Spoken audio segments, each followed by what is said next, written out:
everybody, this is Bob. This is the Modeler's Workbench. Thank you so much for watching. In this build video, I will be building a Foscale models kit, and this one is Panzera's Delicatessen. This is what it's supposed to look like when you're done. I can't quite remember when I got this kit, but it's been on the shelf for a while. There's quite a bit packed into this box here. So as usual, we're gonna have to start at the workbench and open her up. All right, what do we have on the bench now that I made some room? This is an older kit, Foscale models, and this one is Panzera's Delicatessen. All right, well, here's an old Expo flyer from 2012. I don't know if maybe I picked the kit up at this Expo, I'm not sure, but yeah, this was the one done in Pennsylvania. It was a really good show. I personally would love to have another Expo. They were quite a lot of fun to go to. So a lot of the Foscale model instructions are the way their approach is pretty much the same. I've built these kits before, so I'm very familiar with how they go together, how the instructions are laid out, some signs. Doug put some template cards with the bracing.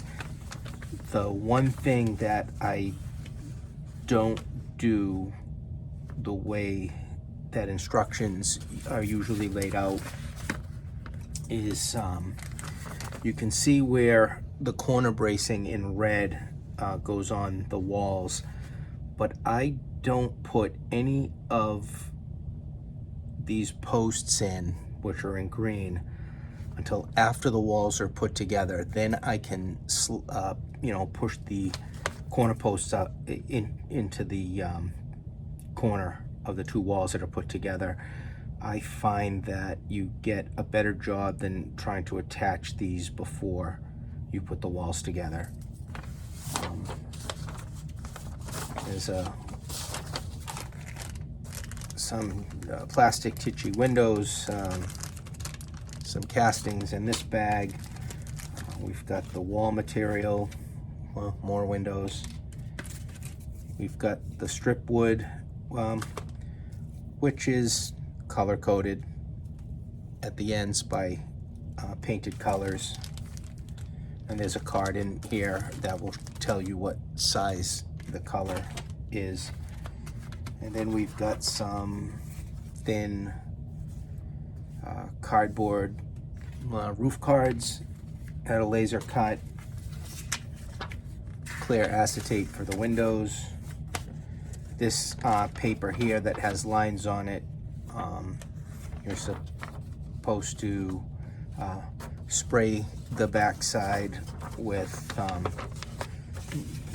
black spray paint, some gray flecks. I'll probably do that, or I may do a different kind of roof.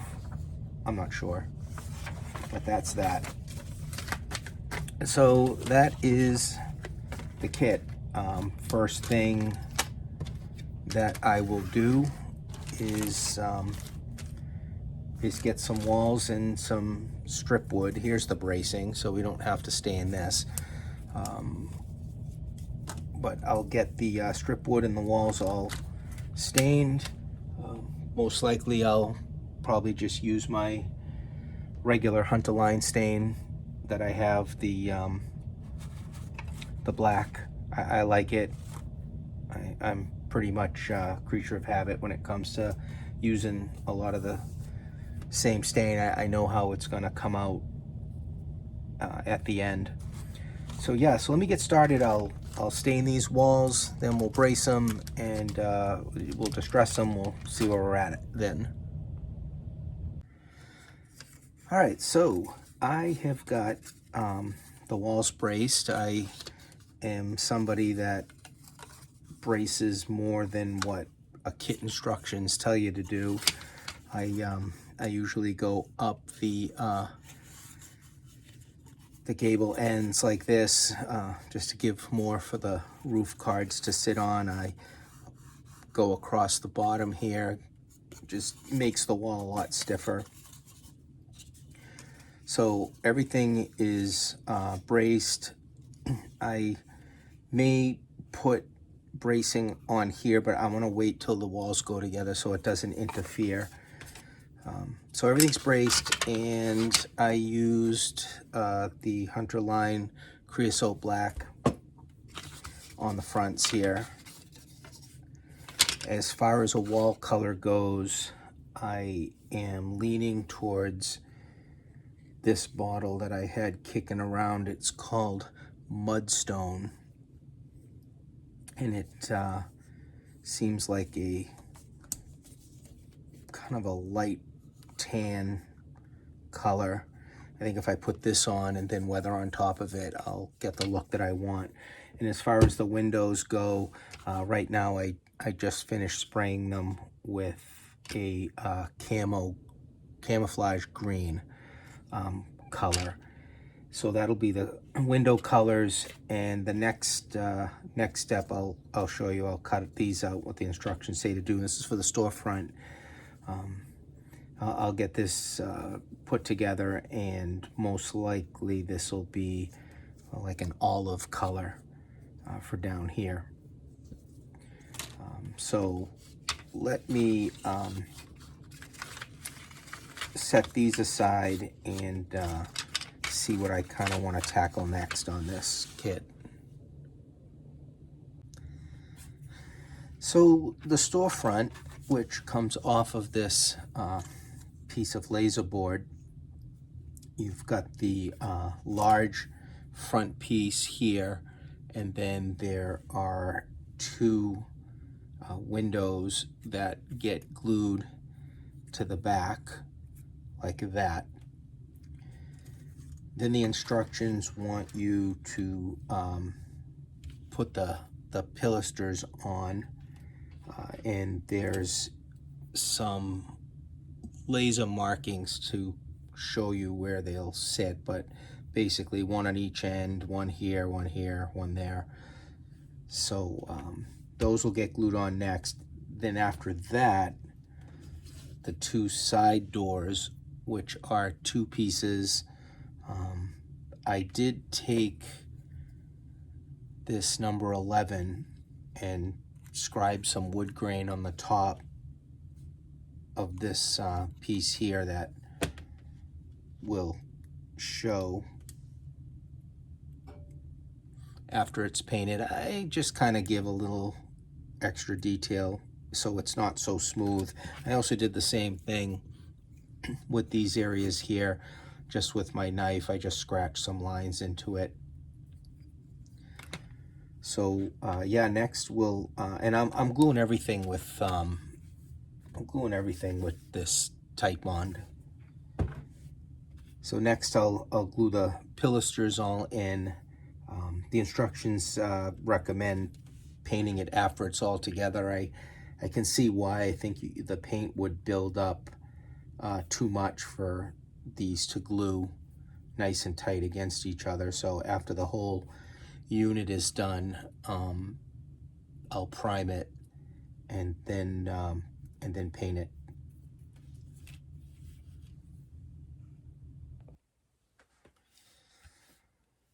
Okay, so I've got the walls stained and dried, and now I am going to hit them with this Mudstone craft paint. This one I already did, so it's going to be like a two-tone paint that I'm going to do. So the first is this Mudstone over the stain. Here's a wall that hasn't had anything on it. I like using a brush that is pretty beat up, because then the paint as I kind of go across won't be so smooth. and I just kind of go across like this just to get the color on.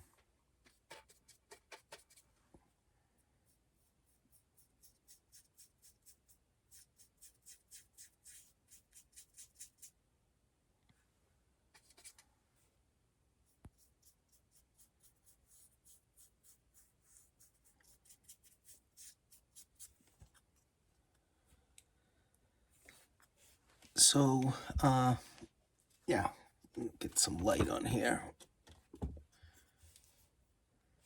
So, I'll hit all the walls with this here, and then we're going to take a lighter color, which is this pretty cheap craft paint called Suede. It's lighter than the mudstone.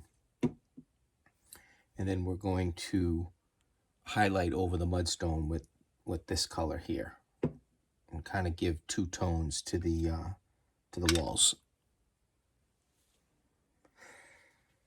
So here are the windows that were sprayed with a camouflage green colored. Making sure I got all the ends and they're dry. And the next step is to take some sort of earth color of your choosing. I recommend going a lighter earth color than a darker earth color. This is more of a subtle effect, but effective nonetheless. The thing is, we want to look like the paint has worn spots on it. You can paint these windows to start off with a gray or an earth color, and then sponge the green over them, which is a method that I've done before. I like to keep variety on the different models so they all don't look the same. On this method, I'm doing the reverse. We've got the base color down. We take some earth color. Again, in this case, it's old wood from Vallejo. We then want a small piece of foam. And we're going to get that small piece of foam in a smaller piece and put on a pair of tweezers, so we've got something like that. All right, we're gonna go into the paint, dab the paint a little bit, take some of it off, and then very lightly just hit the edges here or there on the window frame. Come across into the mullions, just some dabs. When you step back and you look, you can see that little bit of light brown color splotching in areas.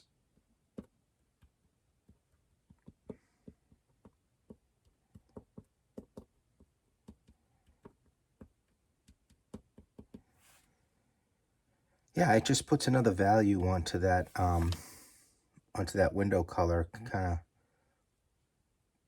gives you that look of the paint is not this solid color paint on the window frame.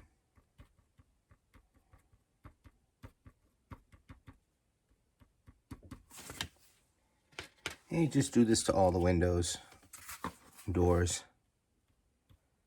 Just be easy. If for whatever reason you mess up, you can just put a little bit more of, or take it back and spray the window with your base color. But I think if you go easy with it and just hit it, you'll break that solid color up a little bit with another color value. The next step I'm going to do on these windows is a wash. It's going to be a brown wash. And this is, I talked about this in earlier videos that I did. It's kind of my homemade wash that I absolutely love. I put it on everything. And as a base, and after this, you can even put on some black wash too on certain things. So what I did was it's Microlux Railroad Tie Brown mixed with some water to, just like I think maybe I put probably up to here with the paint and then the rest water. So it does have some body on it. And then if you let it sit, if you dip your brush in the top part, it'll be a little lighter. And then if you shake it up, it'll be just a little darker. It will go on kind of like this off brown color that I really like. That's why I use it so much. And all I'm going to do is just brush on these things here, and we'll let it dry and we'll see what it looks like. And when you put it on, like I'm doing here, and some parts are kind of thicker than others, I will go back and brush some of it off, because I basically just want another value added to the colorings of these things.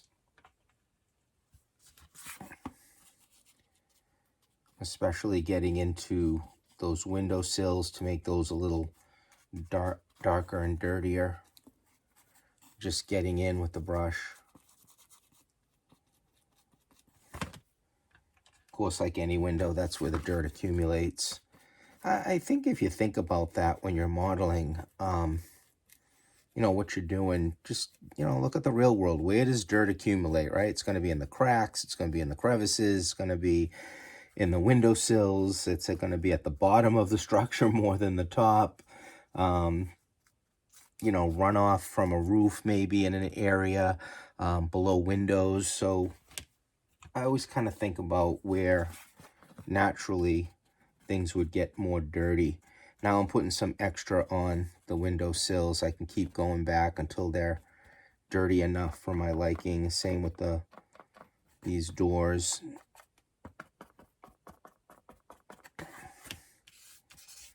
Now the green will still come through, but again, just another value onto the color here.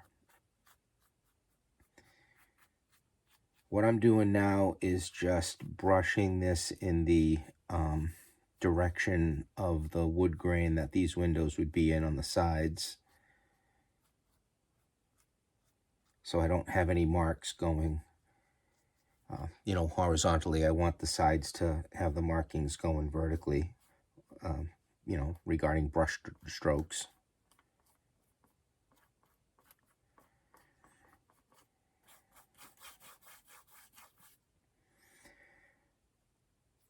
Of course, with the doors, we want, I like actually, we want the, those little panels to be dirtier than the rest of the door.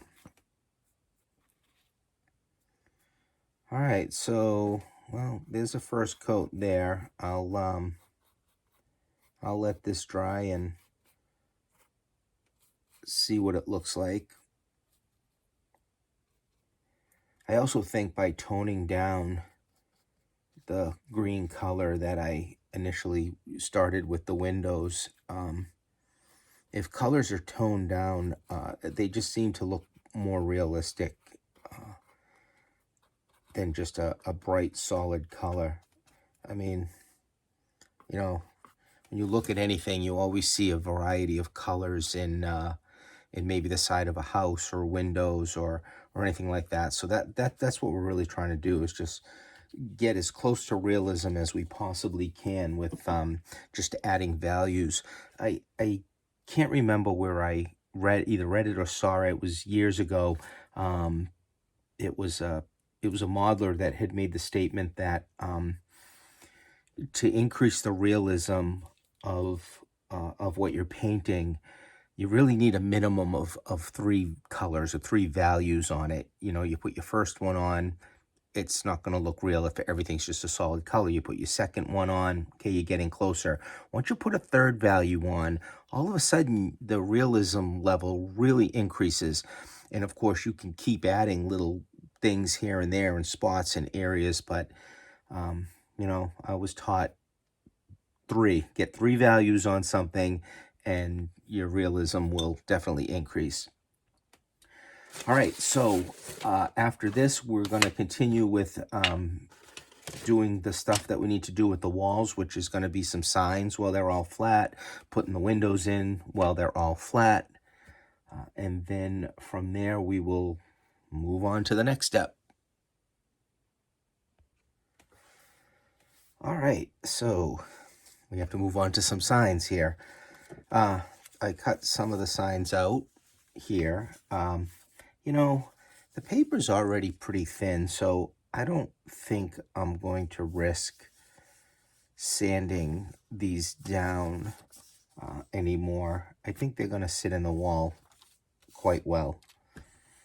I'm going to start with this banner sign here, and here's the front wall, and I'm just going to follow along kind of one row down from the bottom of those windows, because the windowsill will sit on there and it'll give me enough room above the top of the window here. So all I have to do is follow along that clapboard line. This little piece that overhangs, I will cut off after. But before I glue it down, I want to fade this sign a little bit. So, you know, pretty basic stuff here. I've got an oyster white. You can use regular white, any off-white. I just so happen to be using this oyster white because it was on the workbench, but any white will do. It's just like dry sponging. Knock some of the paint off. Always try it on something before you hit the sign. I'm really just going for a quick little fade here, and I'm just going to hit the black very lightly with the white on the sponge.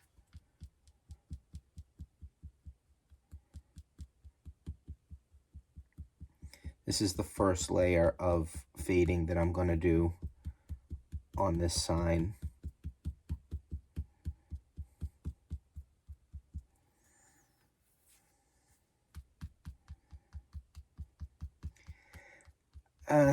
What I'm going to show you on this sign, I mean, yeah, I guess I don't really have to do this while it's on the bench. I could always wait till it's on the wall and put some tape.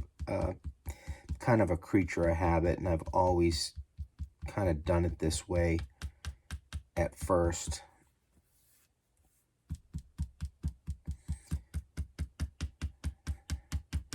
This is the first thing that I'm going to do. I'm just going to knock that black down with some white. I'm actually going to change over and put the light wall color, which is this suede. I'm going to put a little bit of this on there. Same technique. Just take the sponge,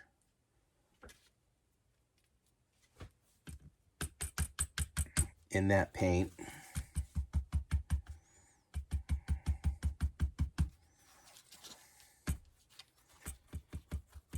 then just go on top of that sign. So this is the wall color. This is that third wall color after the stain that I put on.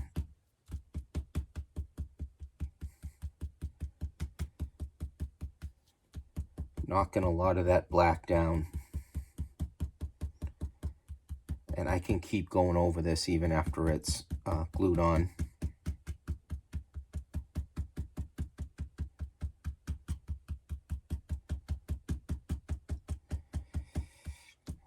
Kind of boring to watch on video. I'm trying to be quick about it.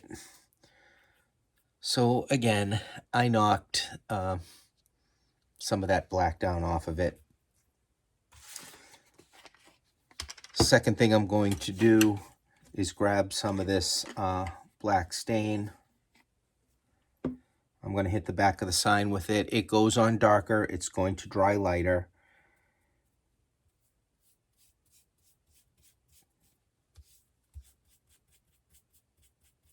And I'm doing the back of the sign with this stain. And like I said, it goes on dark, but it will lighten up a little bit.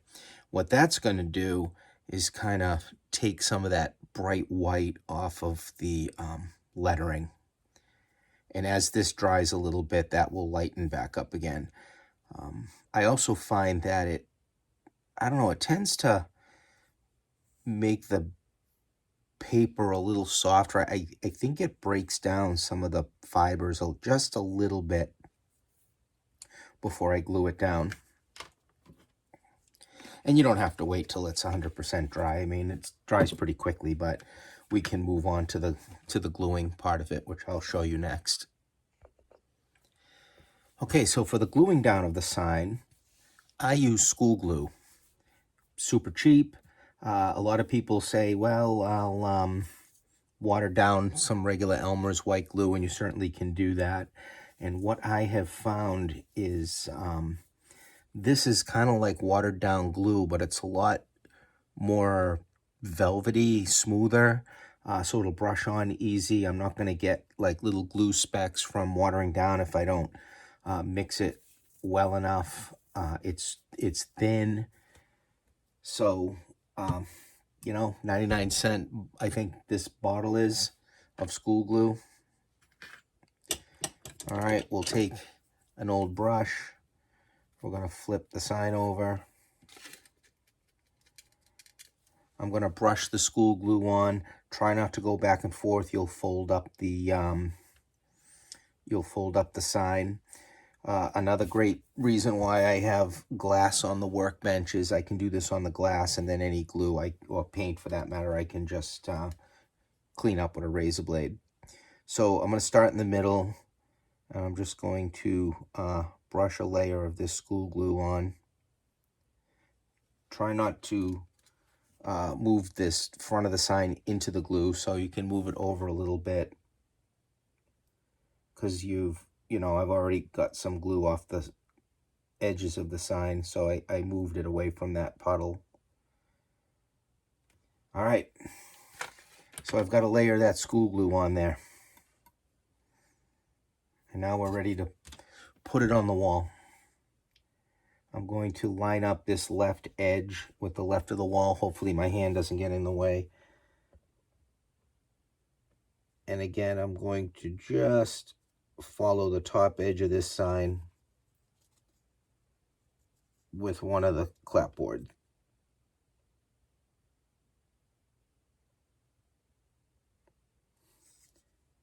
Don't rush it, take your time. Start on one end, put your finger down, follow that clapboard line with the top edge of the sign.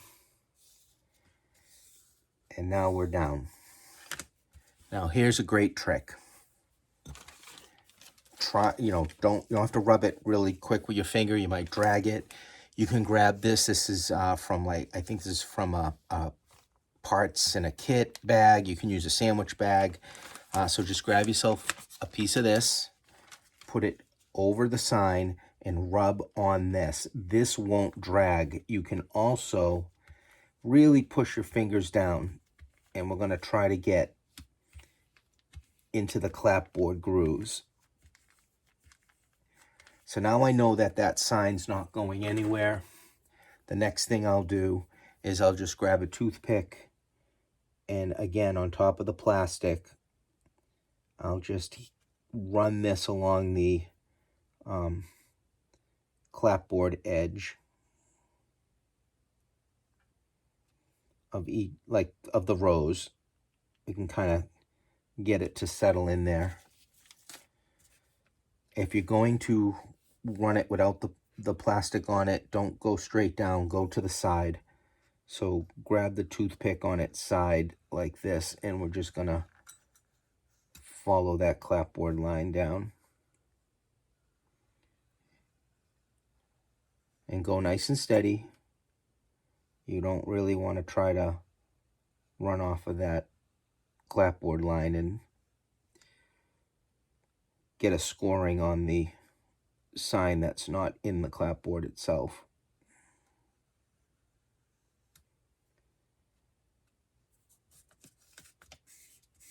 All right, so yeah, I mean, this sign is down.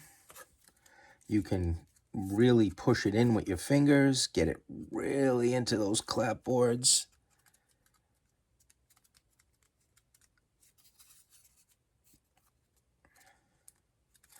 The next little trick will even accentuate those clapboards behind the sign even more. I'll show you. We're going to now go back to that suede color with the little sponge. Again, dab a lot of the paint off. And then you can go back on top of that sign. That's going to pick up some of the edge of the clapboard as it comes down across the sign. It'll accentuate those clapboards behind the sign a little bit, because the paint will be more on that top edge and not sink so deep into the groove of the clapboard. And again, you'll see the clapboards behind it a lot more. All right, our first sign is on the wall. Again, much easier to do this when the walls are flat.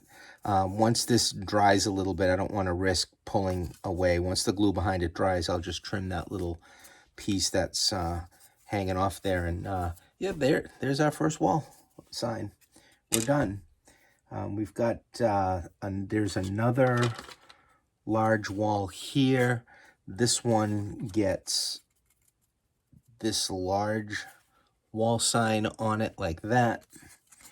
And the hardest sign to place, I think, on this build is going to be this wall.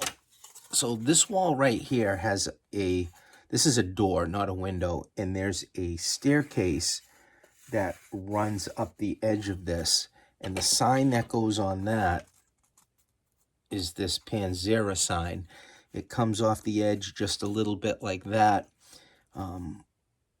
But I don't want the sign to be 100% obscured by the staircase that goes up. So I don't know where I placed the staircase. I had it out, but I'll show you that. I'll pause the video, and when I'm ready to put this sign on, I'll show you what I did just to make sure that the staircase roof will kind of be away from this sign. When I looked at the photos in the instructions, I could actually count the clapboards below this upper window, and that looked to be where the edge of this sign ended up starting, that top edge. So that'll give me a good placement, and I know I'll be away from the roof of that. So let me get these signs on, and then we think we'll be ready to start putting some windows in. Let me talk about a little more like putting the signs on, because this one was pretty straightforward and easier to do. This one, a larger sign, but my technique was exactly the same. I cut the sign out, just kind of faded a little bit with the white. Then I put some, if you have AI fluid or, a pre-mixed one, this one I used the creosote black on the back, let it dry. It goes on dark, but will lighten up as it dries. It will soften the sign a little bit in the back. The school glue on the back of the sign, and then I lined it up and put it on. Now again, we're going to use our piece of plastic here and put it over it. Put your fingers on the back of the sign and really, really, really press down into that, pushing your fingers so that it will seat deep into those clapboards.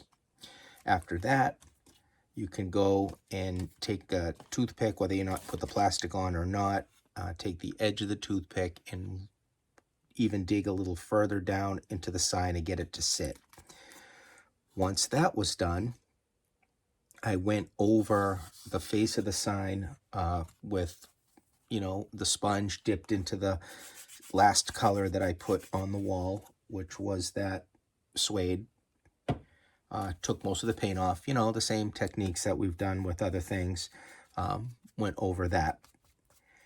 Then, after all of that's done, you want to take a look at the nail holes that you've already done, and then line up a straight edge, bottom and top of where your nail holes were, and then lightly go back over with your pounce wheel over the sign, just the sign part, because you don't want to double pounce in here where you've already had the nail holes, but just start at the bottom. Like I started at the bottom of the sign and I just went up each row and reintroduced those nail holes onto that. And when I finish the complete model, I usually go back with some weathering powders on everything. I save that till the end, and we can probably dig a little weathering powders just lightly into those nail holes and they'll pop even more. So that's that sign on there. So those, we've got 2 down, and then the last sign I'll put on is the other wall. This is that large wall sign, so I'll get that on. Then we'll move over to putting the windows in. All right, so a little more progress made on the walls. I've got all of the windows glued in. I used canopy glue to glue the plastic windows to the walls. So those are all done. I did throw some black paint on the inside of the walls for some light blockage. The glazing for the windows is a combination of gallery glass, which I used for the smaller windows like these. The gallery glass I just put on with one of those little green micro brushes. The larger windows, a little too big for the gallery glass, those had to have the acetate cut, which is really not my favorite thing to do, but I got through it. So the acetate's all cut in, those were all put in, a dull coat sprayed on the back of them just to haze them up a little bit, pieces of paper for window shades. So that's where I'm at with the walls. It's time to start gluing some walls together. The instructions call for this back wall to be glued to this wall here. It's a 90-degree angle, and that's the first walls that I'll glue together. I'm going to use some wood glue. I'll glue them together right here. Again, I like putting my corner posts in after the walls are glued together, square. So I'll glue these 2 walls in first, square them up, let them dry, and then we'll follow on to the next wall. All right, so real quick on where I'm at with the walls. The instructions tell you in what order they recommend putting the walls together. All of the walls are labeled by the sheet here. So for instance, the instructions say to start to add W3 to W4. Those are right angles. You can tell by how the walls are going to go together by this photograph here. So we wanted to put W3 here and W4, and that is a right angle. After that, the suggestion is to put W2 in, and again, that is a right angle wall. So that's what I did. I started with this right angle, let it dry, used a square, and 1, 2, 3 block behind it. After that set up, I then put this wall in. Again, right angle, let it dry. The next wall that they tell you to put in is the upper wall, which would be this one that we put the uh, law office's sign on. And that sits up here like that. That's how that goes. Now, the below this is where the storefront goes. So what we really want to do is, to get the right height of this, is make sure the storefront is sitting on the bottom here, and that will give me my height for this. I do have another piece that has to go on the top of this one that I stain. So this height really isn't right. It's going to be up just a little bit higher. I just have to put the other piece on. So that would be the next step after that, is to get this one in, and then we'll go around and start putting the walls that wrap around this way on. So let me continue to work on the storefront. We've got this painted. It's been primed like a wood color priming, and then we've had some light avocado, which is my go-to for green on my buildings. I tend to just use this only for anything green or storefront. I really like the color. I want to get the storefront just nibbling away at it. But again, I need to have this top piece put on in order for me to have the height that I want. And that top piece is this one here. So I'll figure out what overhang I want on this. It does sit in flush with the back of the first one I put on, and go like this. It needs to be painted. That'll give me my height. Then I don't really have to set this in until the rest of my building is done. I can continue to work on the glass that goes in and the signs that go behind the windows. Makes it look like interior. I have put a coat of my brown wash, just one, over this to start to dirty it up. I'll go back with powders to continue to weather it. And but that's where I'm at with this here and the walls, and we'll just continue to glue these together. Okay. All right. So this wall and this wall went on together first, squared up and dried. And then this wall and this wall went together, squared up and dried. I put the corner board already in here. Much easier to do now. And then this here will go into the slots on this wall,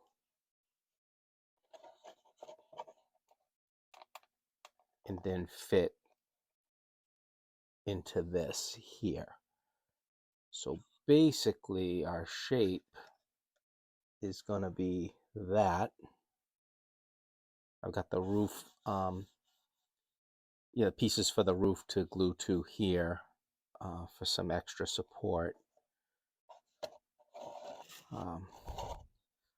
So once I get this piece here all glued up and situated, this is the piece that goes in at an angle and needs to be kind of sanded on some of the pieces to fit in. That is going to go like that.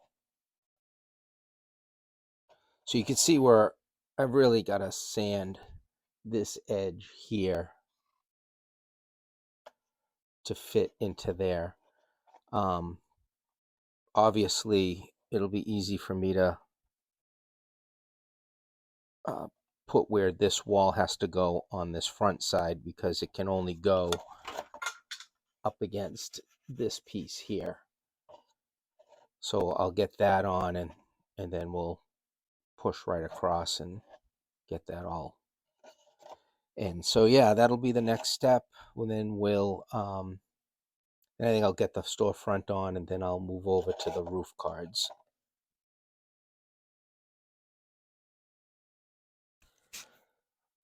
All right, so moving on to some of the roof cards up here. This area here takes this roof. Now the bottom edges of the roof were sponge painted in the same way that the walls were. The mudstone first, and then that lighter suede sponged over, just so they match the walls, and you don't see that cardboard look. So I did find an issue with the first roof here. When it sits on here, well, first of all, it doesn't have any bracing back here, so I glued some scrap so that the back of the roof would have something to sit on. It's awful hard to reach up way up in there and get to that after the roof is put on. So I did that before, just using a straight edge coming across, so I know where they would fall. But once this roof sits on, I've got this huge overhang on this side and an almost non-existent overhang on this side, which means I've got to take off some of this piece here to slide it over. I think I started off with a millimeter, so I marked that, and I will cut that over, and I will see how that looks, and if I need to go, say, another millimeter, I will do that. Once that's done, I'll get this roof glued down. I think I'll most likely put a couple of pieces of wood in here again to stiffen it up, because this really is pretty thin. That same paint that went in the bottom went on the edges here. And we are going to put some trim up underneath the roof too, to dress that up. So that's the first one. The main roof, I did the same technique on the bottom there.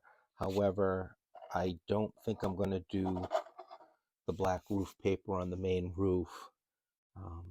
I am going to do Campbell's shingles on that. And because I'm doing the Campbell shingles on that, I marked out some guidelines on the card. These guidelines are 2 millimeters wide, all the way up both sides, and then that'll give me, and I start laying those shingles. I'm not going to put the shingles on before I put the dormers on. I need to put this card on the roof. I need to get these dormers put together. I did put some bracing on these here. I did start to put a slight bevel on the bottom to go up the roof. I'll kind of fine tune that as we go along, but I need to glue these dormers together and get those ready, because once the roof card is on, I'll roof the back of it, and then I'll work on the front placement of the dormers. The roof card does not have any markings of where the dormer should go, so you got to kind of work that out yourself to how it should look. So let me work on this roof card here, and after that we'll move. I think I'm going to move over to probably getting this front section here. There are some issues with fitting this in the back. The way that these walls here fit, into the back of this, you only have the space between where that doorway is and the outer edge here. So when that fits in there like that, I'm going to have an exposed edge. I'm going to have an exposed edge there, right here. So what so that's going to need something, and it's hard to see, but there's a little bit of a overhang of the storefront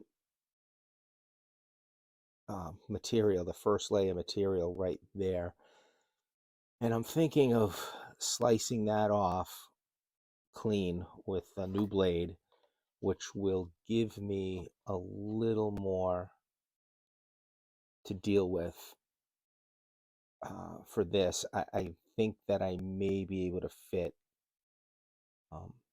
maybe a scale 4x4.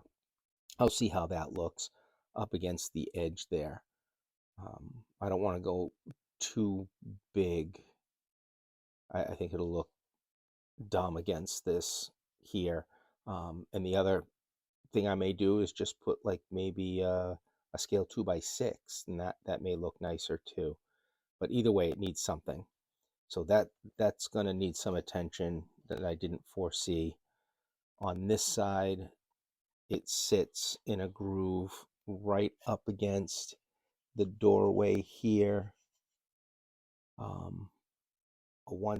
mean, it's only one way this is going to go together. So let me start on this side, and then I'll glue it in. And then from there, I'll move over to what I have to do to get this wall here at an angle. So this is going to be the kind of the fiddly part of the kit to get right. I'm not too concerned about, though it fits really nice, I'm not really too concerned about how this fits across the top, because there's a sign from one end to the other that's going to go on top of this. So none of this where they match, the top wall matches the top of this, you're ever going to see, because it's all hidden. So let me work on some of the easier stuff right now, which is the roof, and then the next time we'll see where I'm at. And most likely it's going to be messing with this front storefront. All right, welcome back. So a lot of what I've been doing on this became a little more time consuming. I wanted to punish myself a little bit, but I think it looks better in the end, and I decided to put some rafter tails on the main building across front and back. So those are in. I am going to wait till I do the top roof here before I fiddle with this wall, because it is a little fiddly. I did have to, sand some edges on these, and the instructions tell you really need to do that to fit it in. The way that this came up on this side here, it didn't quite butt tight into the corner post, so I put a scale 2x4, painted the trim color in there to kind of take care of that gap, and then it will fit together. A little more sanding probably up on this upper corner here, but that's how that'll fit in. Some triangular roofs will go in at the end when that's all said and done. But in the meantime, I'm working on the roof. Instead of the rolled roofing, which is here and will be on these lower roofs here, I decided to use the Campbell's shingles, the ones that you'll find on the fine scale miniature kits. I like them. I find them super thin, and then if you want kind of a old weathered shingle roof, I find nothing beats these. But they are a little fiddly to work with. I just take some, roll them out, tear them at some length. So I have some lengths here. They do have a water activated glue on the back. What I found the best way to put these in, I did draw my guidelines here on the top. For these to overlap, they are about 2 millimeters. So about 2 millimeter gap in between each one of the guidelines I found works pretty good. And what I'll do is I'll take a length here, I'll wet my finger and just rub that wet finger across the back. It'll activate that glue.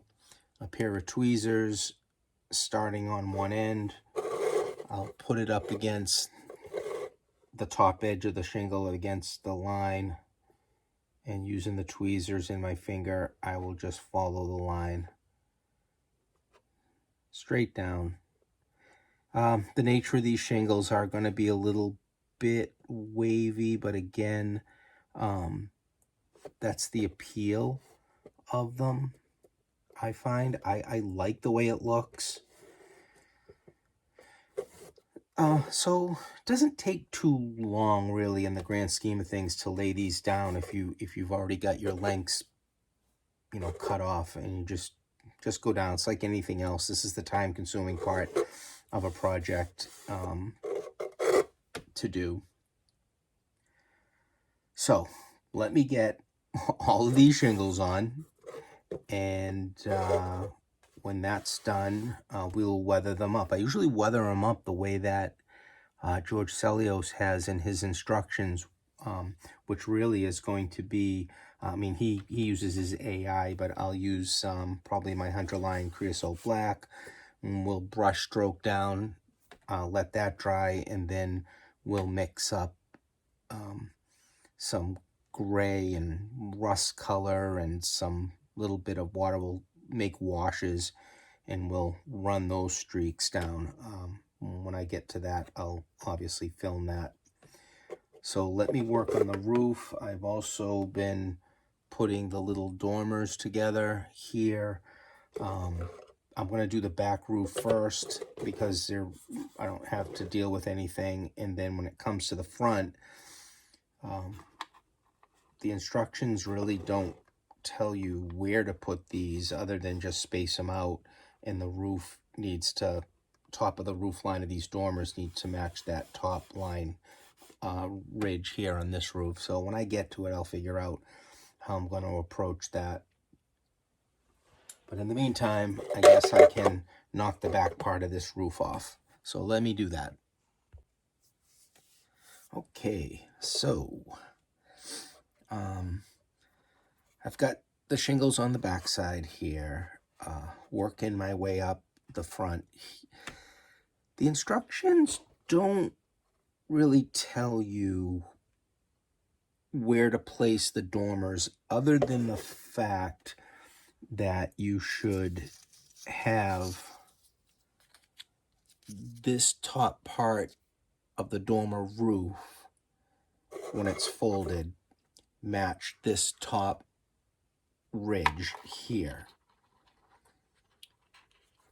So,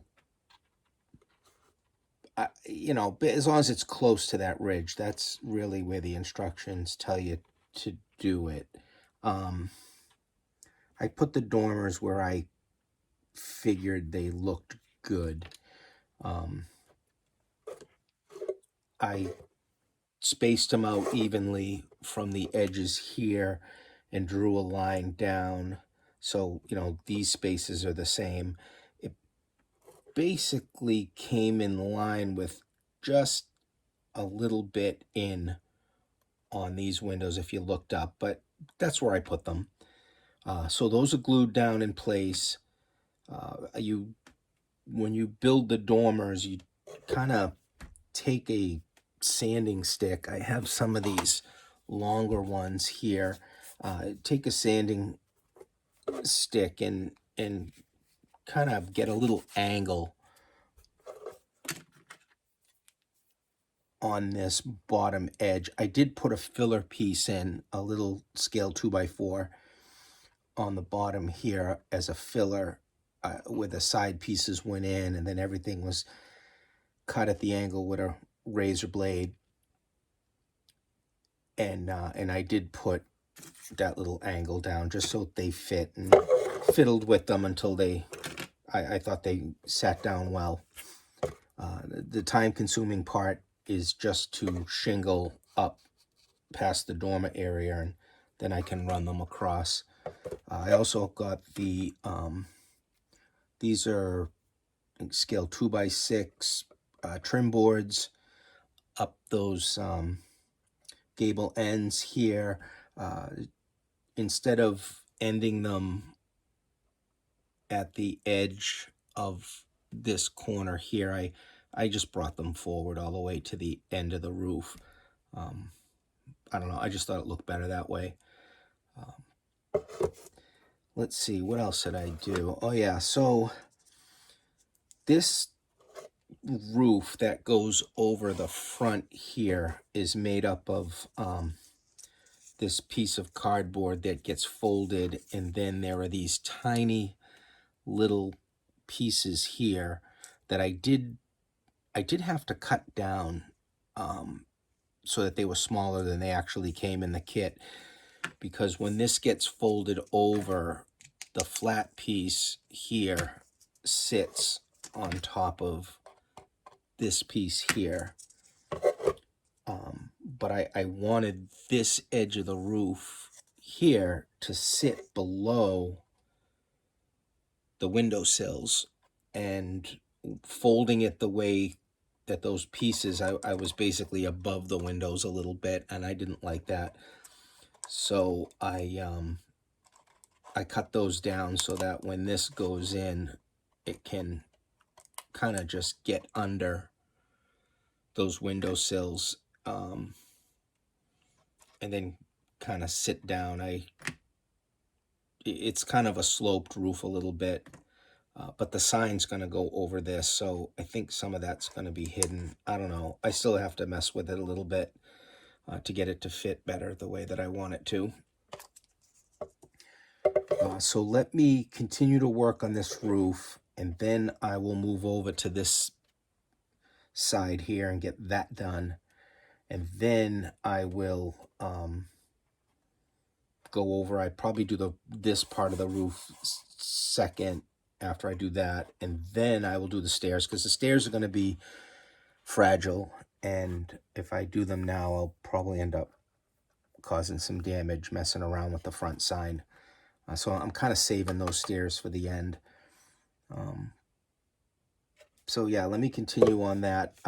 When you use these Campbell shingles, and I've got my little thing of water, and I wet them and put them in, every 3 or 4 rows or so, just take a nice sharp blade and run it along the edge here to slice those off even.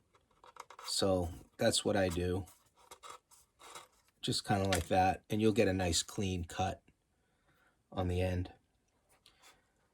All right, so let me continue on here, and then I'll turn the camera back on when I'm a little bit further in the progress. Okay, so I managed to get the roof done, with the dormers also done.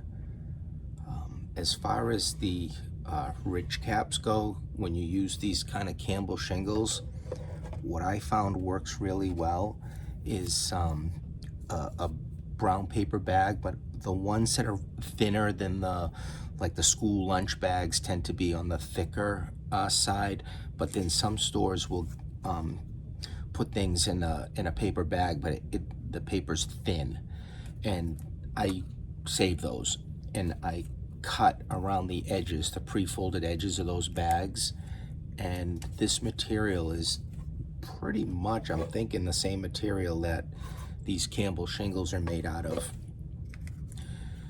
And then I'll just go maybe 2 millimeters from the edge, 2 millimeters down, and slice that, and that seems to give me a nicer looking, as far as how wide it is, ridge cap. So the shingles are on, the ridge cap's on. The next step when working with these Campbell shingles is to then go up, and I use one of these thin chisel blades, but you could use a number 11 too. It doesn't really matter, but you kind of want to go up under the edge of the shingle and then do like a twisting motion to start lifting and separating the little edges. Okay, so you just do that the whole roof, and if it looks initially excessive to you, they will start to lay down as we do the weathering steps, and then you can go back and lift. But I lift them all up. I want the first stain step to get under all the shingles. So you can see where the front, I haven't lifted any up, and they're all flat like this. And in the back, I went ahead and did that step. And now I will take a black stain. In this case, I'm using creosote black from Hunter Line. You can use any black stain that you want. Use your own homemade AI stain if you want. And the first step that I do is I'll take that black stain, and from the top to the bottom, I'll just go down. And this stain will lighten as it dries. I just kind of want to get that initial black coloring on it.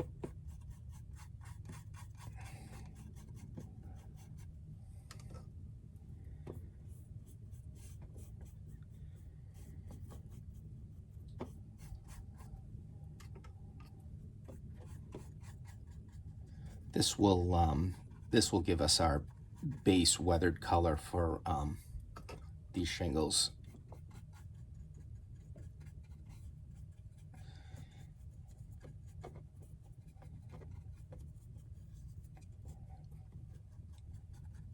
And if you do your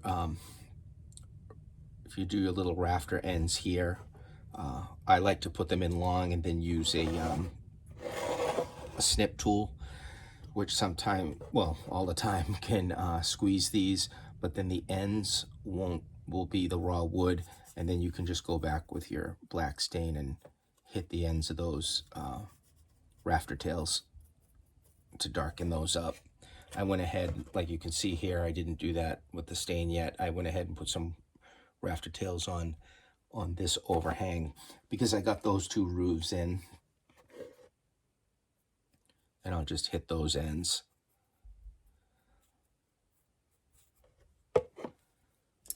As far as these two roofs go, this one went in pretty easily.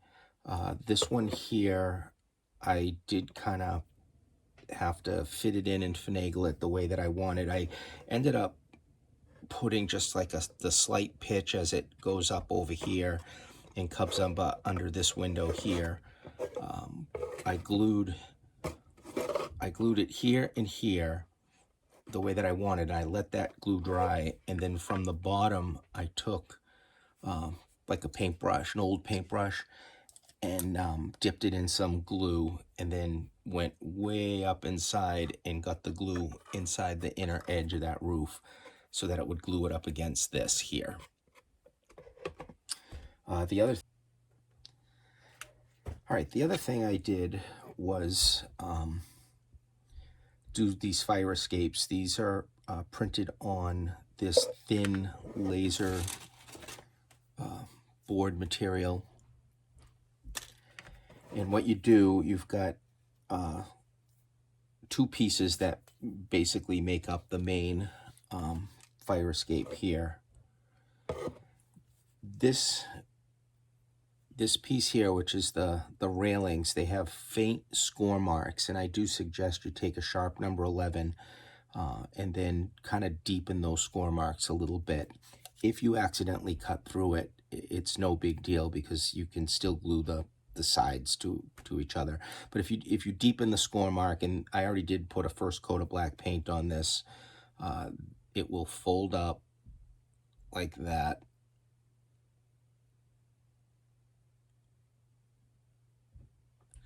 And that will give you your side railings and your front railing. And then the floor will get glued on the inside edge on the bottom. It will get glued down to the bottom like that. And then once that's dry, we've got 2 angle brackets, which are also printed on that same material. And those angle brackets will get glued to the bottom. I laid those down on so that I knew that they'd be square and flush with the back. And then that whole unit can be glued to the side wall. When it comes to gluing things like this, I end up using canopy glue. It dries fast. It is a little bit flexible, and it will dry clear. So I tend not to go for wood glue for that, or super glue, which I think can be a little bit messy. But if you can dab a couple of dots of super glue and put it on, I guess that would work. But I don't really like working with super glue on something where I can see it, that it could make a spot. So I usually go with the canopy glue for that. There's a fire escape that will go here, and then there'll be a fire escape that will go to this lower window here. And then the last thing that you would put in after all those are done are these little ladders, and the ladders will get glued up under like that. We've got that front roof above the storefront. In order for me to get it, I wanted it not to block the windows, and I tucked the back edge under those window sills, and it did put a slight curve on it, which actually looks pretty good. It looks like a sagging roof on the front, ever so slightly sagging roof. I do want to say, I think way in the beginning of the build, when I was doing the roof cards, I said that, I painted the underside of the roof card the wall color. I've been doing some scratch building where everything is the same color, the trim and the walls, but whatever your trim color is really what you want to do the underside of the roof cards. So in this case, all the underside of the roof cards is that light avocado green color. That's the same as the trim. And yeah, after that, I'll glue the sign on here. The other piece that I got going was the staircase that goes on the side. The kit comes with this little template tool that has some cutouts in it, and you take these the sides of the stairs here, and you kind of lay them in the grooves, and you take the little steps, it's all on this laser board, and you just glue them right up onto that, including this top platform. And once that's dry, I painted it some earth colors and gray just to kind of make it look a little more like weathered wood. After that's dry, you take this piece here, which I first painted with the earth colors, and then painted it that same light avocado. That gets glued onto the edge of the stairs. Doesn't really take that long to put this together, which was good. And then because this is pretty fragile, I'm trying to save this for the very end, and then this will get glued under the door on the side of the building like that.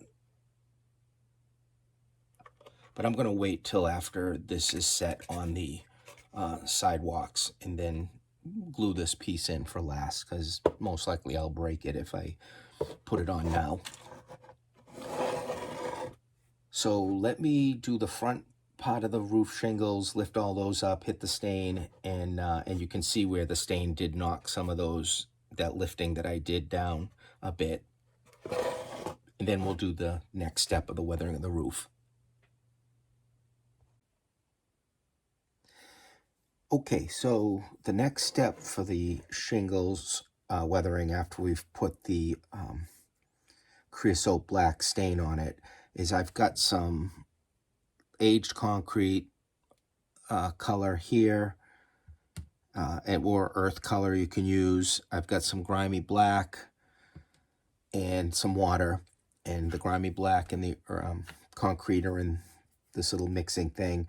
I'm getting it like a wash. So I'm first running the aged concrete wash down the shingles. And this, this technique comes from George Celios. If you've ever built his kits, he's got instructions on how to weather these Campbell shingles. And I mean, this is pretty much what he does. The only difference that I do off of it is I put a stain on first where he goes on the raw shingle. Now I've gotten the wash of black mixed with the concrete, and I'm kind of coming down on them just in the streak while this concrete's still a little wet. What you're going to do is get this kind of a gray color going.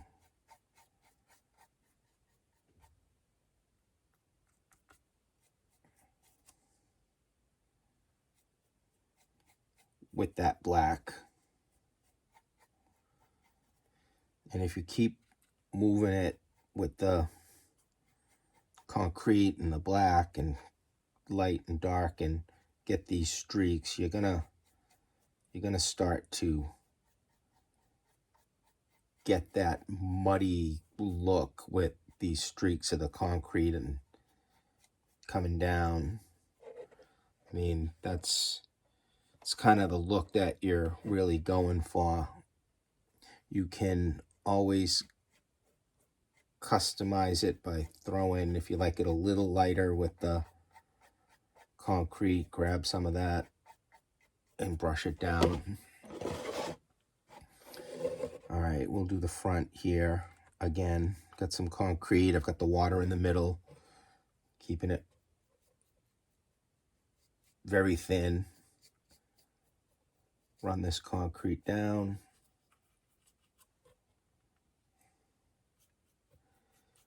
George's instructions always call for like an earth colored paint. And of course, he talks about using the Flowquil paints, which is what I used to use, for a long, as a kid. And I loved them. And it was sad to see them go away, in my opinion. I know the thinking was to make a better, safer paint, I guess would be the word for it. When I was a kid, I didn't think much of it, but looking back, you kind of wonder at the amount of toxic chemicals I was exposed to model building. I never thought about that back then. I mean, they didn't smell the best. I didn't mind the smell. But I thought they worked really nice. And when the Polyscale line came out, I really liked those. Actually, they were the water-based line. I guess like the Flowquil colors were there, but they were Polyscale, they're water-based. I liked those a lot. And I mean, all the bottles I had eventually dried up, unfortunately. but I was really a fan of those.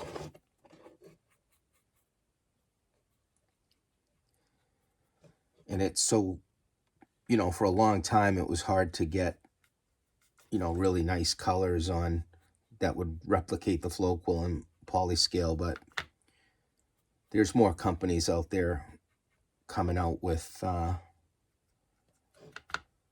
colors. I think I think there was one called Railscale from MIG. I picked up some of those bottles at the Springfield show.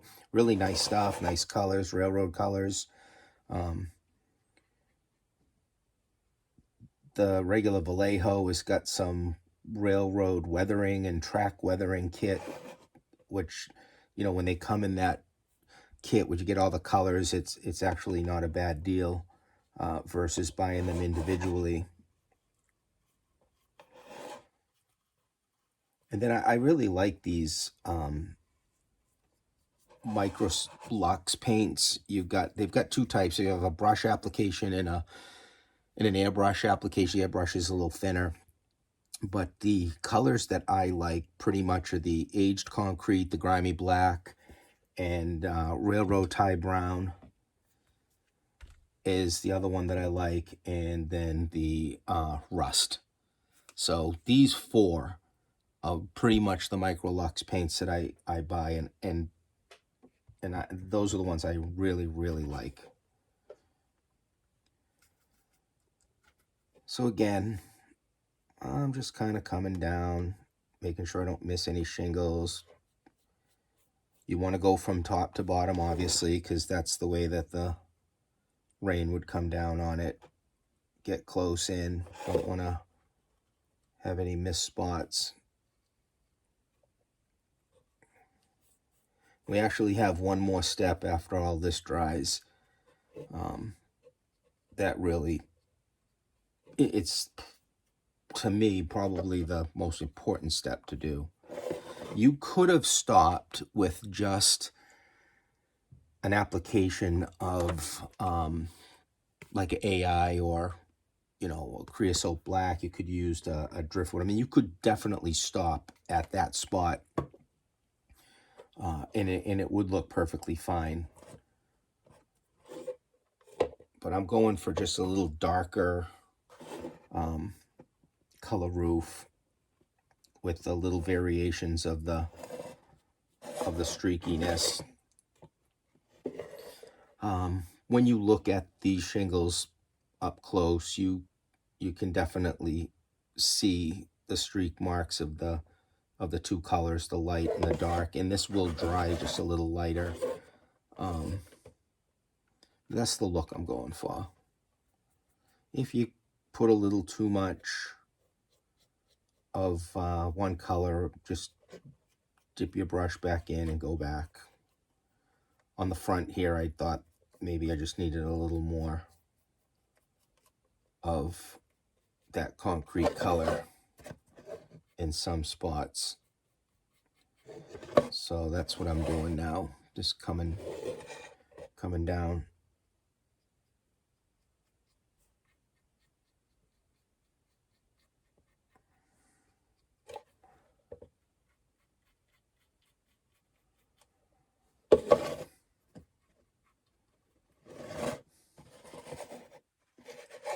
And probably take some of the concrete color out of this one. I put a little much on. All right, so that's it for the roof. I'm going to let this dry, and then we will do the final step for the Campbell shingle roofs.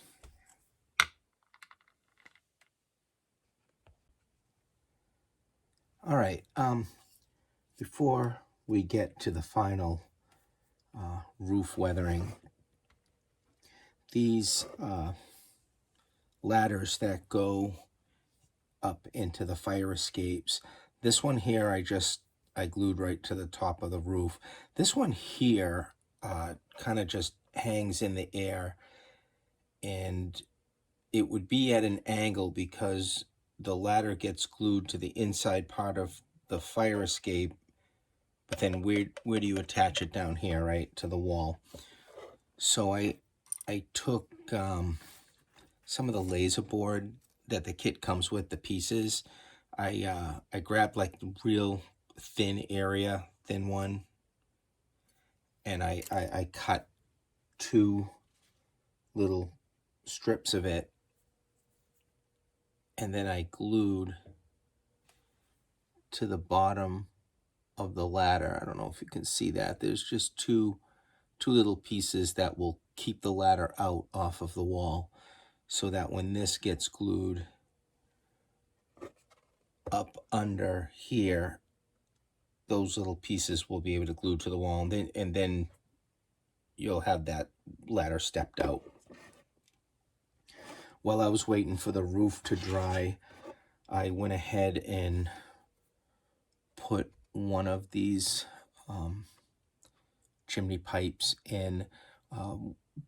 When it hits the roof, I took just some regular paper and sponged some black paint and some rust paint on them, trying to get like a look like this. And then you can cut a little square out of it. You can take fine pounce wheel and make some pounce holes around it, and then glue it to the roof, and then you can sit the pipe on top of that, so that's kind of like that flashing that you have. And then this pipe casting, when you push it up against the wall, the overhang of the roof, it interferes with that. So what I did was cut the notch in the roof overhang for that to slip in, and then I took another one of those pieces of paper with make it look like a metal flashing, so that when that'll go in, it'll look more realistic, that hey, that's a piece of flashing to prevent fire. And then most likely when I'm done with that, I'll run some wires down to hold them up, just add some more visual detail. So let's get on to this roof. What is the last thing we got to do? Well, the last thing we got to do is you take some white paint. Can be any white paint. Again, I'm going back to this oyster white paint. It's a little bit of an off-white. After the shingles dried, I did take my chisel blade and re-lifted some of these and curled the edges. I did that all around. Doesn't take too long, but the application of the paint kind of flattened them down. So while they were still wet, I went and pushed them all up, and now they're all dry and stiff with those lifted edges.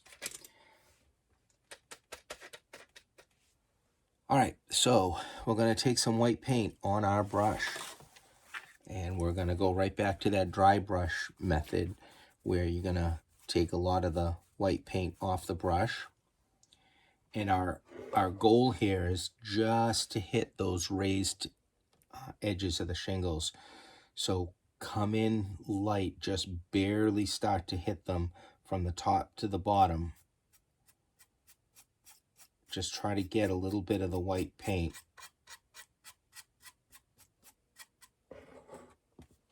on those tips of the shingles. Start out light so you're not going too heavy, and just grab some of those edges. You don't have to try to cover the whole roof. You just want to grab some of the edges of those lifted shingles. Also, that ridge piece is really nice to get some white on that too. In a downward motion, looks like, you know, something has kind of dripped off the side.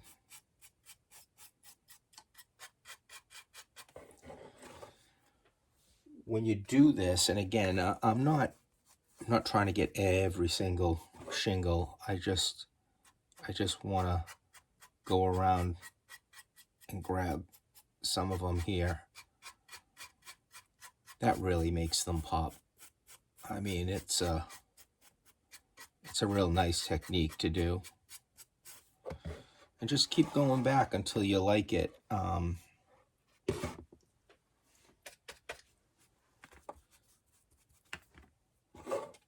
you can do this on it. This doesn't have to be just Campbell shingles. If you put any kind of shingles in and lift them, the edges, and you want to just dry brush an off-white or a white on some of the edges.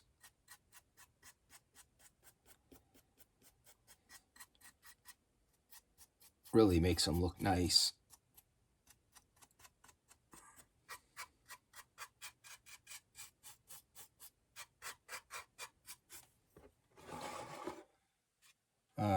So, I mean, compared to the front that I didn't do, when this structure is set back and you look, you can just see that little bit of white on the edge of the shingles. I'll probably do a little more and then move to the front. So that's the next step for that. I have got some sidewalks that come with the kit. They received some gray primer on both sides,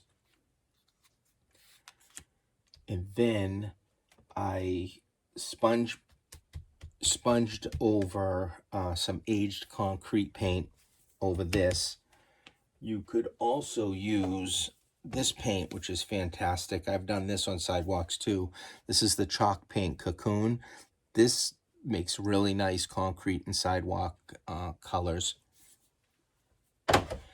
After that sponging was done, I then went to a lighter color of desert sand and an even lighter application of a sponge, just to put some color variation.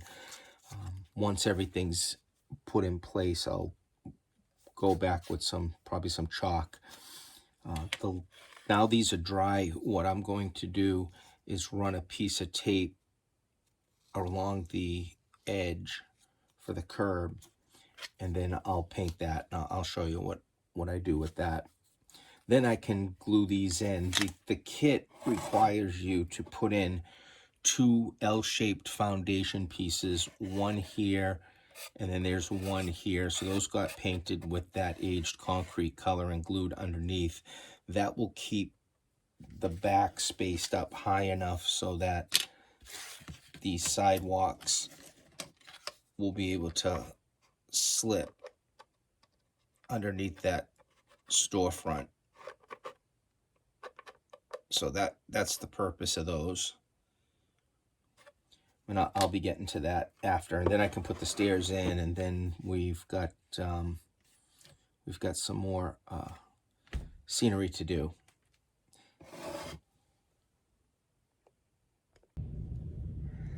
All right, so I've just about wrapped up this build here. The sidewalks are put in. They are glued to the edge that follows along the bottom here. Once those were in, I got the staircase. The staircase, I did have to sand a little bit off of this here to get it to sit down square, but it's basically glued up against the side wall and then down here, so that went in without really any problem. And then after that, I put the roof on. This structure most likely will be up against something else towards the back, so I didn't really spend too much time detailing the back of this.